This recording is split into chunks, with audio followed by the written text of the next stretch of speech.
What's going on, everybody? Mini bike mechanic Dave again, and this time we got a customer's mini bike, and this thing it's small. It is mini. He has a Predator 212 HEMI on there. He called me up and said, "Mechanic Dave, will you build me a motor?" And I said, "Absolutely, buddy. Let's get it rolling." So he had this Predator motor swapped into there, and it ran good for a while until it exploded. Let me show you.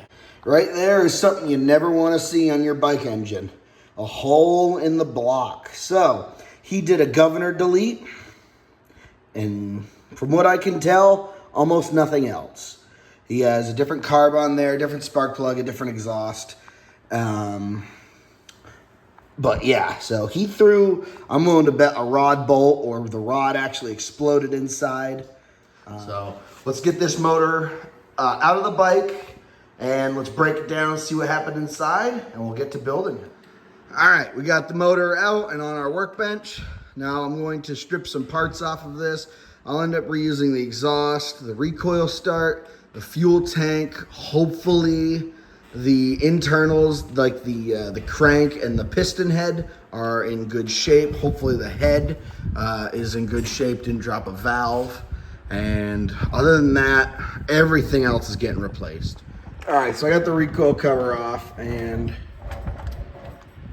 I can spin the flywheel no problem, which means the crank is connected, but something in here is broken, so it might have snapped the rod just straight off. It's probably all the way up, but I feel like it should hit somewhere. So let's keep digging in and see what's up. All right, all the oil has been drained out. I cracked the case loose. All right, and the moment of truth. Woo! Wow! He didn't. That is impressive. Some of the rod is still there, but wow. That is toasted.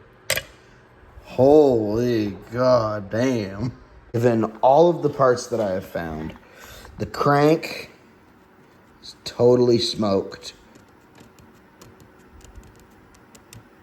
I mean, all the way around, the whole surface is scored. And right here, you can see where the keyway would be for the flywheel. Keyway is starting to come over. So this crankshaft is toast. The piston head, the nice flat top piston, has a chunk missing of it there. You can see there's supposed to be a top skirt there. This is all damaged. What's left of the rod is all damaged. Cam looks like it was starting to go flat as well. The lifters, those look like they have some metal damage on them, bunch of swirl marks. Valves in the head, those look all good. These valve springs do not feel stock. I could just be mistaken. I can't remember what pound springs the HEMI heads use versus non-HEMI, but I have stock springs and they don't feel like that. Obviously this block is trashed because I can fit my middle finger right through there. That bearing, probably not destroyed. The actual cylinder wall doesn't look too bad either. I've seen way worse. But yeah, this thing is pretty much toast. All right, so we got this HEMI right here, completely stripped down. First thing you always do before you start putting any parts into it is you plug up all the holes where the governor was and where the oil sensor was. So we'll get that done so no shavings get on any of our parts, and then we'll throw in our rotating assembly. We got a brand new OEM crank and a billet flat top piston for this little HEMI. So let's go ahead and let's get this thing plugged up.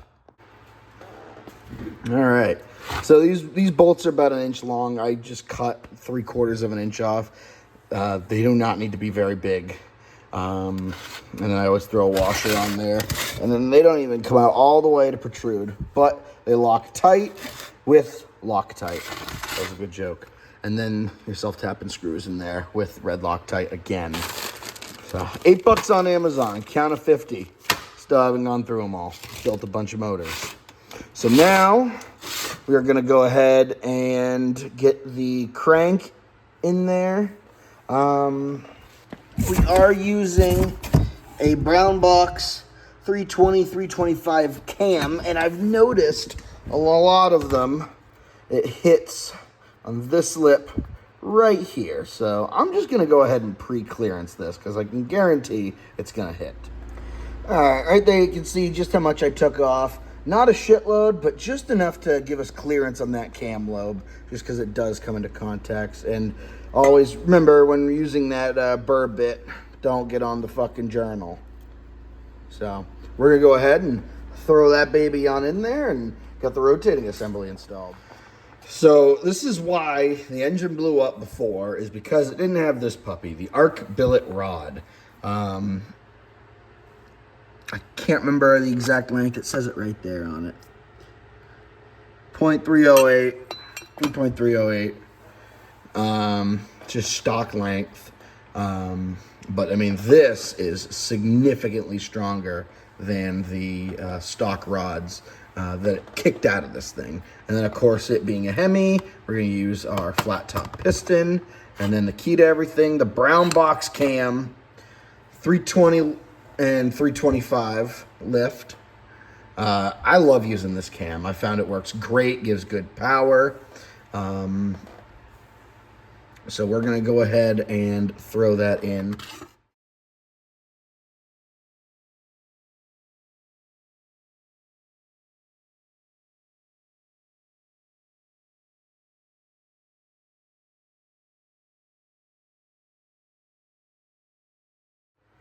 All right, so after all that, I tested it out, and I don't know if you can see in there, just a tiny, yeah, right there.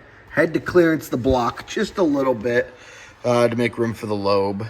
But having done all that, now everything is working good. Nothing hits, turns over good. So let's get the crankcase cover and gasket in place, and then we'll get the flywheel on. All right. Now it is time for the arc billet flywheel. These things are pretty swanky, I'm not gonna lie. They're 32 degrees advanced. They're a hell of a lot lighter than those cast steel flywheels. They're safer, and they look really good. And they have the cooling fins built into them. There's no plastic guard on there. Which is really nice. So we're just gonna get our collar on there for the pull start, torque our nut on there, and then we'll probably get our coil. We're just reusing the stock coil, but it has no rev limiter, unlike the Ghost 212, which has a, what is it, 6,500 RPM limiter on it. The regular 212 HEMIs and non-HEMIs do not have a limiter on their coil. All right, so we got our flywheel on. We have our back plate in place. And then we have our coil in there, and we have it, stupid magnet. We have it gapped properly. Fucking, I can't move it because of the magnet. There it goes. So if you can move it in there fairly freely, then that's how you know it's gapped properly. I always set the gap on the coil to 0.30 millimeters. Some people say that you can use a business card. I don't know how much I'd trust a piece of paper rather than the tool specifically designed to do what you're trying to do. But a lot of times on the arc flywheels, they want it set at 030. So that's what I always set it to. Never had an issue. Always have a really good spark. All right, we're getting close to the final stages of assembly here. So we have the stock HEMI head in place. We did change out the valve springs using the HEMI retainers. These are 36-pound valve springs, and we got these nice and beefy billet push rods from Racer Pro Quip. So those will go right up in there, and then we'll get our rockers in place, just the stock HEMI rockers. He didn't want anything crazy, but these are a little bit stronger than the non-HEMI stock rockers, so it has that going for it. And the adjustments are much easier. So let's get these installed and we'll lash the valve. And don't forget the lash caps. Those are pretty important. Just, they sit right there, and then you lash the valves. All right, maybe it doesn't sit quite like that. Bitch. Fucker. All right, let's go ahead and get the spark plug in. I have this Autolite, where's the thing? AR3910X from Ton's Performance. I get all my ignition parts there. Nothing's paid, no paid advertisement, but they make those MSD coils, which are just the stock coil with a thicker wire. They look really nice. Never had an issue with them. And they sell a kit with the MSD coil and these Autolite racing plugs. So I try and use an Autolite, the racing plug with the 4-prong on all of the engine builds that I do. They just spark the best. They seem to have, they seem to just work the best for how these engines act. So we'll get that tightened up in there and get the boot on in there, and then we'll get the valve cover in there. I think all the Loctite should be dried. So she'll sit right there. Might need to move this hose clamp over just a bit, just because of where the boot would be, but we'll figure that out in a second. And now it's time to start getting ready to put the carb on. By that intake, you should know what we're going with. Boom, the good old Mikuni knockoff VM22. These are pretty decent carbs. I've played with them a lot on mini four-wheelers and all that, and they work pretty good. When working on these Predator motors, though, I've noticed on a lot of slide carburetors, set the needle to its lowest point and go from there. I swear to God, it just runs better. All right, engine is almost entirely done. I still need to get the throttle cable into the carburetor and the exhaust on the back, but the recoil cover is on, gas tank is mounted, fuel is running, air filter is on, engine has oil in it. I mean, I think that thing looks pretty good. Nice and clean. This engine came out of some dude's garage. It was covered in oil. It had been sprayed, painted, like overspray. You can still see a little bit of it. But that looks like one pretty good motor. Should go pretty good too. All right, the motor is in place. I had the chain all lined up. Exhaust is run. Got the new throttle cable switched over. Rewired the kill switch. And it's all good to go.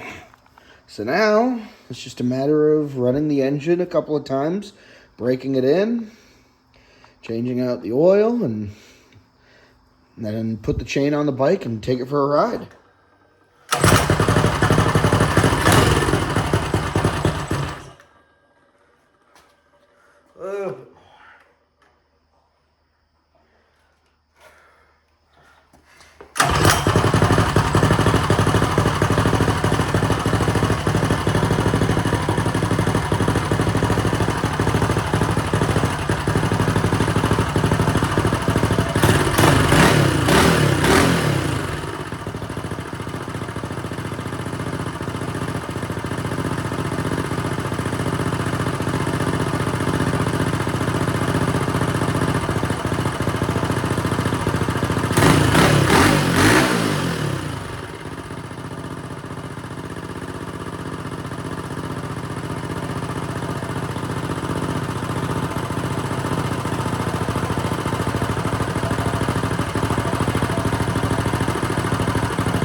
We got a runner here, folks. Sounds pretty nasty, too.